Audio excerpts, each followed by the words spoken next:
কে কি করতেছো সারাদিন? রান্নাঘরে তো মেসি কেন?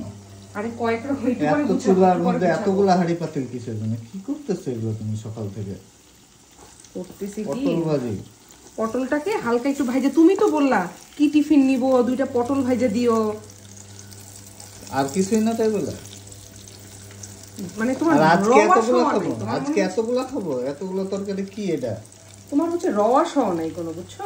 হ্যাঁ, এমন এতগুলো কি? পটল ভাজিটা দিব আর তোমাকে টিফিনে দিব আজকে হচ্ছে ঢেঁড়স আর চিংড়ি। আল্লাহ, খাবে সবজি। আর এদিকে আমি আজকে বানাইতেছি না, এদিকে আজকে আমি মাছের গন্ধ। ইলিশের যে একটা মাথা ছিল না, বড় একটা ইলিশের মাথা, ওইটাকে দিয়ে আমি কচু দিয়ে বানাবো। কচু কিনে নিয়ে আসছি, কচুগুলা এত মজা হবে দেখো। এটা উনি বলছে এটা দেশি কচু, আমি জানি না আসলে আদৌ কিনে এগুলো কাটতে হবে। ইলিশের মাথা কি রান্না ইঞ্জিনিয়ারিং করো সাল্লাই জানো। মাংস টাংস কিচ্ছু রান্না নেই, এই 4 দিন 2 দিন আমি কিভাবে কি করবো?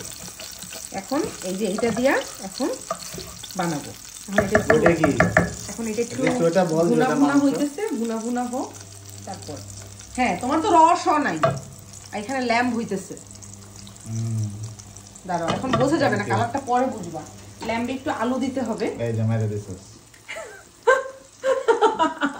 দিলি তো মেরে। আসি মাংসে একটু আলু, পুরাটা মেরে দিলি। মাংসে একটু আলু না দিলে বরকত আসে না, জান। আর জীবনে কোনো শান্তি নেই। মাংসটা যে রানলি তাও আর একটা মেরে দিলি আলু দিয়ে।